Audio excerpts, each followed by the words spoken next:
Chapter 6. Limit your spending.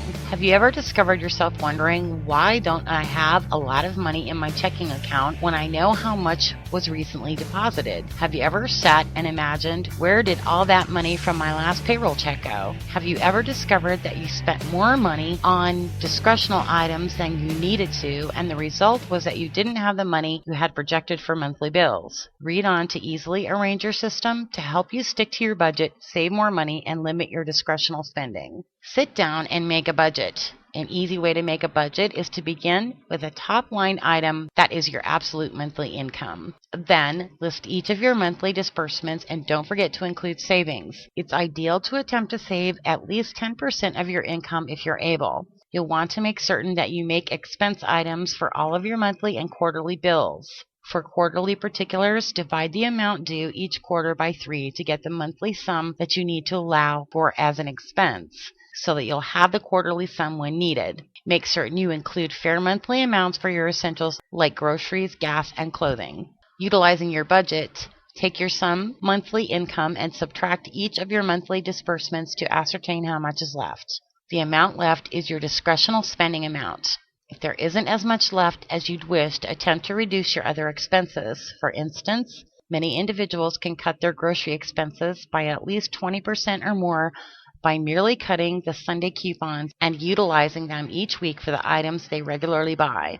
If you're successful in cutting a few of your monthly expenses, consider padding your monthly savings amount with at least 10% of your savings. Set up direct deposits or plan for monthly and semi-monthly deposits if direct deposit isn't available to you through your employer, once the appropriate bank accounts are set up. Most employers today offer the option to direct deposit your payroll check between several accounts. Have the total needed for monthly bills immediately deposited into the checking account. Set up to have your monthly savings amount directly deposited into your savings account. Pay any bills and monthly disbursements from the checking account for monthly bills. Nothing else should be paid or spent from this account. Consider the savings account out of bounds.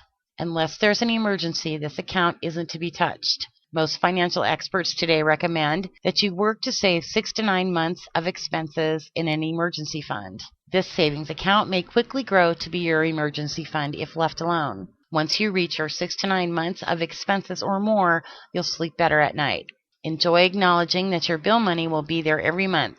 You'll also easily know if you're overspending on discretional items. I find that I feel much less stressed by merely always knowing what my financial situation is.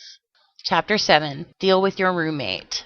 Get hold of your roommate before the semester starts and portion out expenses. Chat about who will bring a refrigerator and who will bring a microwave oven. This way, you prevent duplicating purchases and excess spending, but will still have all the amenities to make college life easier. Sharing living quarters with somebody may considerably cut your monthly expenses.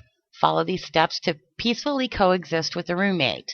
Be selective if you are able to. Interview prospective roommates and be honest about your own daily habits. Preventing troubles is the best way to deal with roommates.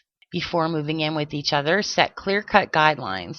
Talk about utilities, cleaning, suitable noise levels, sharing electronics, and food. Set clear-cut boundaries to address these issues. Formulate a positive, friendly rapport from the beginning. Plan to help the roommate move into your new place if conceivable. Communicate with your roommate. Make a house cleaning schedule and stick to it. Talk about how you were able to produce rules that benefit all parties. Choose your battles. Decline to nag.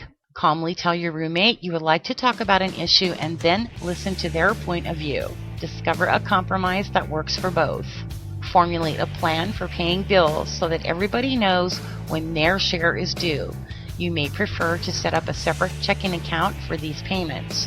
Do not link any of your individual accounts to the group account.